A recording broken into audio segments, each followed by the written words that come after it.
여러분은 아버지에 대해 얼마나 알고 계신가요? 같은 집에서 수십 년을 함께 살고 매일 밥을 같이 먹고 명절마다 얼굴을 마주했던 그분. 하지만 그분이 어떤 마음으로 살았는지는 우린 정말 알고 있었던 걸까요? 저희 아버지는 어느 날 하늘나라로 떠나셨습니다. 평생을 농부로 사신 분이셨죠. 학교도 못 다니셨고 논밭에서 손으로 흙을 만지며 살아오신 분이었습니다. 하지만 새벽 4시면 꼭 일어나셨습니다. 눈 비비며 기상한 저보다 먼저 항상 부엌에서 커피 한 잔과 함께 농민신문을 펼쳐보셨죠. 나는 그저 습관이겠거니 했습니다. 그런데 말입니다. 지금 생각해보면 그건 습관이 아니라 존엄이었습니다. 신문을 끝까지 정독하시고 다시 천자문을 펼쳐 독학하시던 모습. 아빠, 천자문 그거 왜 공부하세요? 물어보면 그냥 웃으셨어요. 사람은 평생 배워야 되는 거야. 그게 전부였습니다. 그날 이후로 저는 그런 아버지를 그냥 열심히 사는 어른으로만 봤습니다. 아니, 그렇게밖에 못 봤습니다. 그러던 어느 날 아버지께서 병원에 입원하셨습니다. 작은 병으로 시작된 입원이었는데 의외로 오래 계시게 되었죠. 그리고 그날이 왔습니다. 모든 가족이 병실에 모인 저녁. 햇살이 유리창 너머로 노을을 뿌리던 시간. 아버지는 평소처럼 말이 없으셨고 우리 가족은 평소처럼 장난도 치고 아빠 오늘 뭐 드셨어요? 요양원 음식 괜찮던데요. 이런 시시콜콜한 얘기들이 오갔습니다. 그러다 문득 아버지께서 조용히 입을 여셨습니다. 얘들아, 아빠 얘기 하나 해도 되겠니? 모두가 멈췄습니다. 그렇게 아버지는 평생 동안 아무에게도 하지 않았던 단 한 가지 이야기를 꺼내셨습니다. 사실 아빠는 한쪽 눈이 안 보여. 아주 어릴 적 사고로 다쳐서 그때부터 지금까지 그래. 언제부터요? 누군가가 물었습니다. 글쎄 초등학교 들어가기 전부터니까 한 일은 몇 년? 그 말이 끝나자마자 방 안은 침묵으로 가득 찼습니다. 아무도 그걸 몰랐습니다. 그토록 오래 함께 지냈는데도 아무도 그 사실을 눈치채지 못했죠. 아빠 왜 지금까지 말 안 하셨어요? 제 목소리가 떨렸습니다. 아버지는 그때 처음으로 조금 흔들리는 목소리로 말씀하셨습니다. 혹시라도 니들이 나 때문에 놀림 받을까봐, 혹은 장애인 자식이라고 손가락질 받을까봐, 그게 싫더라. 그 말에 저는 숨을 들이켰습니다. 그리고 눈물이 아무 말도 없이 뺨을 타고 흘러내렸습니다. 이토록 조용한 사람, 이토록 다정한 사람, 이토록 크나큰 사랑을 단 한마디도 없이 품고 살아온 사람. 그게 우리 아버지였습니다. 그날 저는 처음으로 아버지의 눈을 똑바로 들여다봤습니다. 보이지 않는다는 그 눈. 그런데 그 눈은 세상 그 어떤 사람보다 더 깊고 더 따뜻하게 우리 모두를 바라보고 있었습니다. 아버지는 그날 이후 2달 뒤에 조용히 아무 말 없이 마지막 잠에 드셨습니다. 그리고 지금 그분이 남긴 단 하나의 비밀을 저는 여러분께 이야기하고자 합니다. 이야기를 끝까지 들으신다면 당신도 당신의 부모님을 조금은 다르게 바라보게 될지도 모릅니다. 이 영상은 한쪽 눈으로도 세상을 가장 똑바로 보셨던 어느 아버지의 이야기입니다. 아버지는 늘 한결같으셨습니다. 비가 오나 눈이 오나 새벽 4시면 어김없이 일어나셨고 잠든 가족들 몰래 거실불을 켜고 낡은 안경을 코끝에 걸친 채 농민신문을 펼쳐드셨습니다. 신문이 없던 시절엔 누군가가 가져다 준 헌잡지, 교회 소식지까지 글자라면 뭐든 읽으셨습니다. 그 모습을 보며 나는 종종 생각했습니다. 도대체 왜 저렇게까지 하실까? 아빠, 신문 읽으면 뭐가 그렇게 좋아요? 어릴 적 내가 장난처럼 물었던 질문에 아버지는 조용히 웃으며 이렇게 대답하셨죠. 글을 안 읽으면 세상이 어떻게 돌아가는지 몰라. 나는 논밭에 사는 사람이지만 마음은 도시에 있어야지. 그땐 그 말의 의미를 몰랐습니다. 아니, 알아도 귀 기울이지 않았던 것 같습니다. 아버지의 하루는 분 단위로 짜여져 있었습니다. 4시 기상 신문 정독 천자문 공부, 해가 뜨기 전 밭 준비, 8시엔 이미 김매기를 시작하시고 점심시간엔 마을회관에 들러 어르신들 서류도 챙기시고 오후엔 다시 논으로 해가 지고서야 집에 돌아오셨습니다. 그런데 지금 생각해보면 그 모든 일상에 보이지 않는 눈으로 견뎌낸 시간이 숨어 있었습니다. 아버지는 한쪽 눈이 거의 실명 상태셨습니다. 초등학교 입학도 하기 전 동네 친구들과 장난치다 못에 눈이 찔려버렸다고 하셨습니다. 병원 갈 형편도 안 됐고 그냥 시간 지나면 낫겠지 하며 지나친 그 상처는 결국 시력을 완전히 앗아갔다고. 하지만 그 사실을 단 한 사람에게도 말하지 않으셨습니다. 심지어 어머니조차도 결혼하고 수십 년이 지난 후에서야 알게 되셨다고 했습니다. 아버지는 누구보다 삶을 똑바로 살아내셨습니다. 누구보다 바르게, 누구보다 반듯하게 말이죠. 그런데 그 반듯한 삶의 한쪽은 이미 어릴 적부터 꺾여 있던 것입니다. 하지만 아버지는 그 꺾인 삶을 휘어진 채 살아간 것이 아니라 더 곧게 펴서 살아가셨습니다. 혹시 자식들이 손가락질 받을까봐 그 말이 지금도 마음을 후벼 팝니다.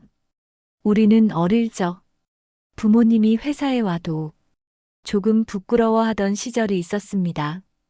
다른 친구들처럼 말끔한 정장을 입지 못한 부모님이 촌스럽게 느껴지던 그 시절.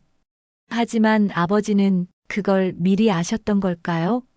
아니, 아버지는 그 어떤 것도 아이들에게 짐이 되지 않길 바랐던 겁니다. 심지어 자신의 시력마저도요. 아버지는 손재주가 좋으셨습니다. 고장난 믹서기, 전기선, 장난감. 못 고치는 게 없었고 동네에선 아무개 아저씨한테 갖고 가면 다 된다는 말이 돌았습니다.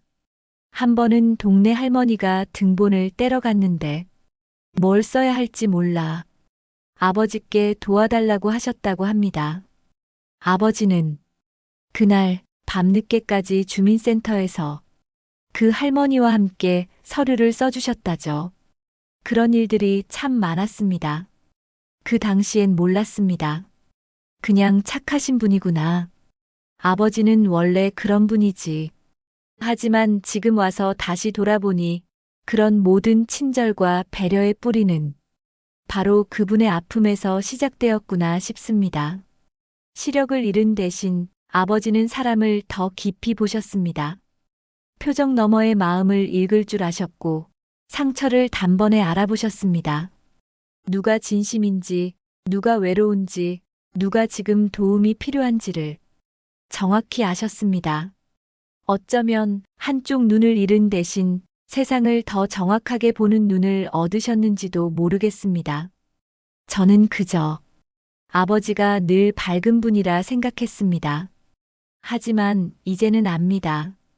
그 밝음이란 게 빛나는 게 아니라 자신이 깨어져도 남을 위해 등을 켜주는 일이었다는 걸요. 어느 날 밤 문득 아버지의 방에 들어간 적이 있습니다. 아버지의 책상 위엔 농민신문이 수북이 쌓여 있었고 그 옆엔 낡은 천자문 책자, 빼곡히 적힌 메모지, 그리고 손때가 탄 안경이 놓여 있었습니다. 전 그 자리를 오래도록 바라봤습니다. 그 책상 앞에 앉아 하루도 거르지 않고 공부하셨던 아버지의 뒷모습이 떠올랐습니다. 그게 단순한 공부가 아니라 존재 증명이었다는 걸 그제야 깨달았습니다. 세상이 보이지 않아도 나는 사라지지 않는다고, 나는 이 자리를 지키며 살아있다고, 그렇게 매일을 증명해 오신 겁니다. 아버지는 돌아가시기 전날까지 신문을 읽으셨습니다. 그 마지막 페이지에는 굵은 밑줄이 그어져 있었습니다. 이 세상에 빛이 나는 사람은 어둠을 견뎌낸 사람입니다. 누군가의 칼럼 중 한 줄이었는데 그 밑줄이 지금도 제 마음속에 그대로 남아 있습니다. 아버지는 바로 그런 분이셨습니다. 이제야 저는 압니다. 그토록 말없이 조용히 묵묵히 살아온 그 한 사람의 삶이 얼마나 깊고 얼마나 단단했는지를, 그리고 이 이야기를 당신에게 들려드리고 싶었습니다. 그날 2023년 가을, 하늘은 높았고 햇살은 고요했고 병실 창가에는 붉은 낙엽이 몇 장 바람결에 흔들리고 있었습니다. 가족들이 모두 모였습니다. 딱히 정해진 이유가 있던 건 아니었습니다. 아버지가 며칠째 밥을 잘 못 드신다는 얘기를 들었고, 간호사님이 한번 가족분들 다 같이 오셔도 좋을 것 같다고 하셔서 그냥 아무렇지 않게 모였습니다. 누나가 붕어빵을 사왔고, 형은 아버지 좋아하시던 군고구마를 가져왔습니다. 어머니는 작은 털수건과 새로 산 내복을 들고 계셨고, 나는 어색하게 미소만 짓고 있었습니다. 병실은 늘 그랬듯 조용했고 낮게 트는 TV 소리만이 배경처럼 깔려 있었습니다. 아버지는 창밖을 바라보고 계셨습니다. 그분이 늘 앉던 침대 끝, 햇살이 가장 많이 닿는 그 자리에서 말이죠. 우리는 여느 때처럼 떠들었습니다. 아빠, 어제 뉴스 보셨어요? 올해 김장 얼마나 하실 건데요? 감은 익었을까요? 내일 따러 갈까요?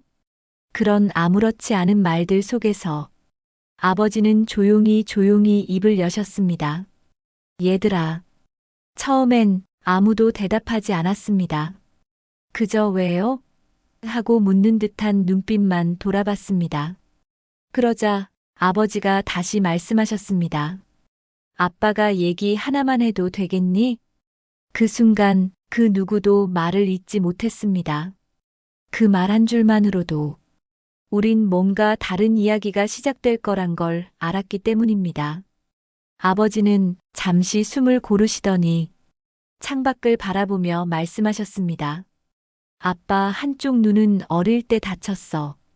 그게 안 보여. 아주 어릴 적 못에 찔렸거든. 그 이후로 지금까지 왼쪽 눈으론 아무것도 본 적이 없어. 숨소리조차 멈춘 병실. 시간이 얼어붙은 듯 모두가 그 자리에 그대로 굳어 있었습니다. 아빠, 지금 뭐라고 하신 거예요?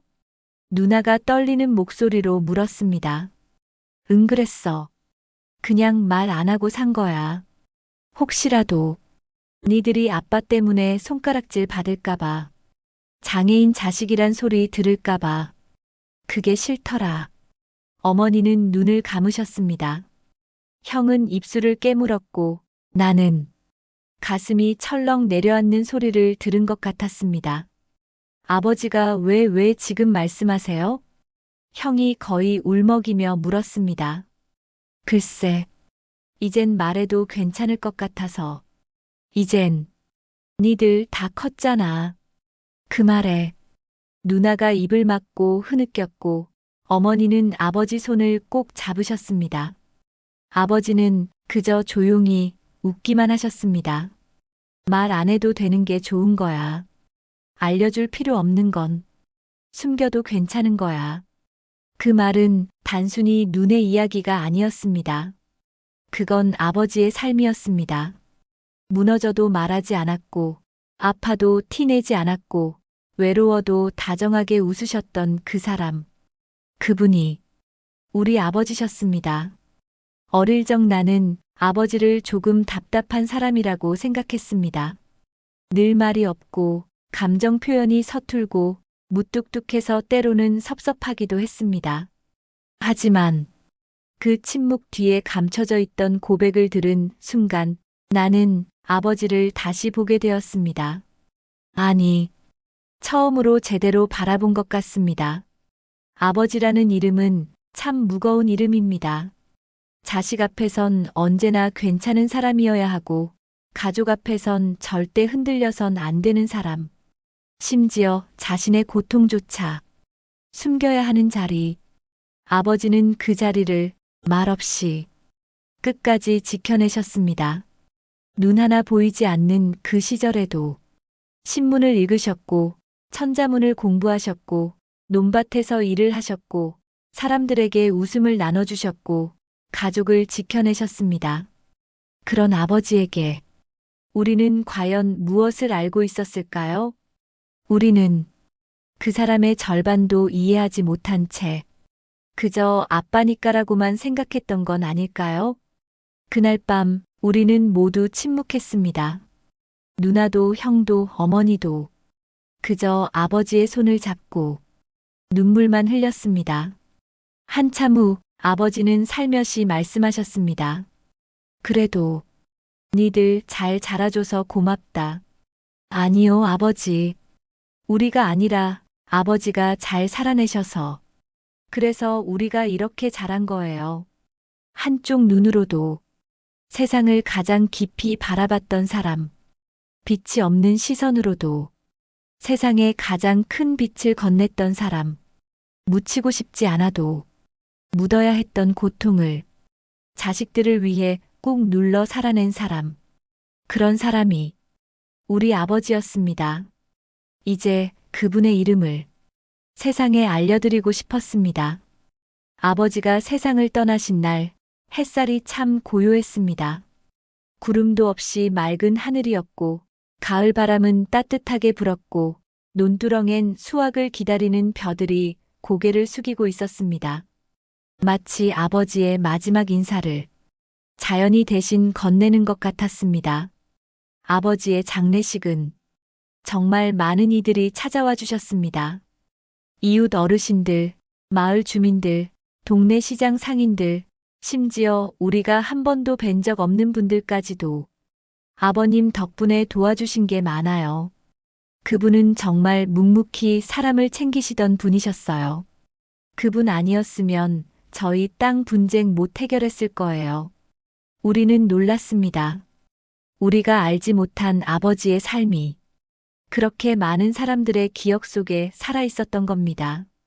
사람들이 떠난 장례식장 한켠. 나는 아버지의 영정을 조용히 바라보았습니다. 말없이 웃고 계신 아버지. 그 미소 뒤에 그토록 많은 고통과 희생이 있었다는 걸 왜 이제야 알게 된 걸까요? 아버지의 유품을 정리하던 날, 그 방 안은 그분의 삶이 고스란히 묻어 있었습니다. 책상 한쪽엔 여전히 천자문과 손때 묻은 공책이 놓여 있었고, 책장에는 날짜가 적힌 농민신문들이 연도별로 정리되어 있었습니다. 그 위엔 노란 메모지가 하나 있었죠. 펼쳐보니 한 줄이 적혀 있었습니다. 배우지 못한 것을 부끄러워하지 마라. 배우지 않으려는 걸 부끄러워하라. 그게 아버지였습니다. 누구보다 배우고 싶었던 사람. 삶을 통해 배움을 실천했던 사람. 아는 것을 뽐내지 않고 모르는 사람을 향해 손을 내밀 줄 아는 사람. 그 노란 쪽지를 품에 안고 나는 조용히 눈을 감았습니다. 그리고 마음속으로 말했습니다. 아버지, 이제야 조금 알 것 같아요. 아버지가 어떤 분이셨는지, 왜 그렇게 조용히 말없이 살아오셨는지.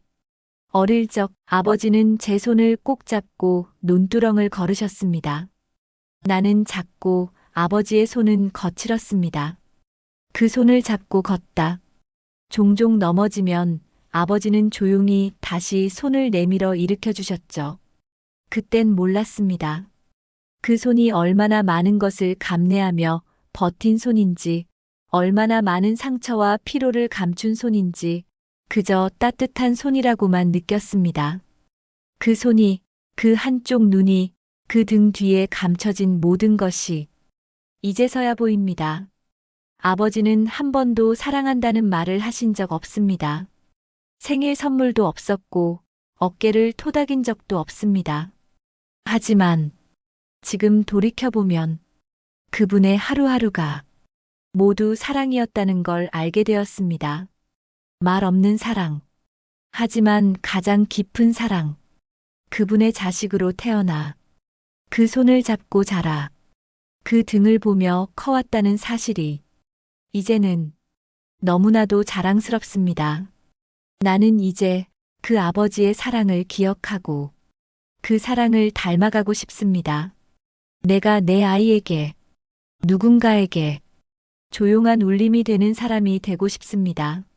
아버지의 삶은 눈부시진 않았지만 누구보다 빛났습니다. 고개를 숙이고 일하던 모습은 세상의 누구보다 존엄했습니다. 그분이 남긴 말 없는 고백은 제 삶 전체를 바꿔놓았습니다. 지금 이 영상을 보고 계신 여러분, 여러분 곁에도 그런 분이 계시진 않나요? 늘 말없이 묵묵히 뒤에서 당신을 바라봐주는 사람. 그분이 혹시 당신의 아버지일 수도 있습니다. 어머니일 수도 있고 할머니, 할아버지일 수도 있습니다. 부디 너무 늦기 전에 그분께 감사합니다. 사랑합니다. 그 한마디 전해보시길 바랍니다. 죽는 날까지 한쪽 눈으로 세상을 바라보셨던 아버지. 그분은 누구보다 맑은 눈을 가지고 있었습니다. 말하지 않아도 가장 큰 사랑을 주셨던 분. 이제 그분의 이야기를 세상에 전합니다. 그리고 그 사랑을 기억하겠습니다. 여러분, 끝까지 이 이야기를 들어주셔서 정말 감사합니다. 어쩌면 이 영상은 지금 이 순간 당신의 마음 어딘가를 살며시 두드렸을지도 모릅니다. 나도 내 아버지를 떠올리게 되네요. 어머니 생각이 났어요. 그분께 아직 하지 못한 말이 떠오릅니다. 혹시 지금 가슴 안쪽이 뻐근하거나 눈가가 촉촉해졌다면 그건 당신 안에도 사랑을 기억하는 마음이 있기 때문일 겁니다. 이 채널은 그런 분들을 위해 존재합니다. 말하지 못했던 부모님의 이야기, 누군가의 인생 이야기 속에서 나를 돌아보게 되는 순간, 그리고 조용히 울고 위로받고 다짐하게 되는 시간. 우리는 그걸 감동이라고 부릅니다. 그리고 그런 감동이 이 채널에선 언제나 이어집니다. 혹시 오늘 이 영상이 당신 마음에 작게나마 불을 켜주었다면 부디 구독이라는 이름의 작은 약속 함께 나눠주실 수 있을까요? 구독은 단지 숫자가 아니라 함께 공감하고 기억하고 나누는 사람들의 따뜻한 모임이 됩니다. 구독해 주신다면 다음 이야기부터는 당신도 이 가족의 일부가 됩니다. 그땐 이야기 하나하나가 더 진하게 들릴지도 모릅니다. 그리고 꼭 말씀드리고 싶은 게 있습니다. 이 채널을 만든 이유는 단 하나입니다. 잊혀지지 말아야 할 사람들의 이야기를 대신 전하고 싶어서 누군가가 대신 말해주지 않으면 그분들의 삶은 조용히 사라져버리니까요. 우리가 함께 들어주고 기억해주고 마음을 모은다면 그분들의 삶은 다시 살아날 수 있습니다. 그럼 다음 이야기에서 다시 만나요. 우리 모두의 가슴 속에 남은 그 누군가의 사랑을 이곳에서 함께 꺼내봅시다. 고맙습니다. 진심으로 감사합니다. 이야기가 당신의 마음에 닿았다면 구독해주세요.